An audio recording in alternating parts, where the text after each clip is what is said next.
Ladies Chica, ginulo ni Donnie mga utak ng mga bashers. Bakit? Isiniwalat niya kasi ang 6 na taon niya nga inilihim sa publiko. Inamin kasi ng aktor ang totoong ugnayan nila ni Belle.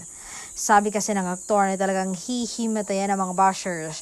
Siya po ang magiging asawa ko. Wala kayong magagawa kahit sinong ilink niyo sa akin.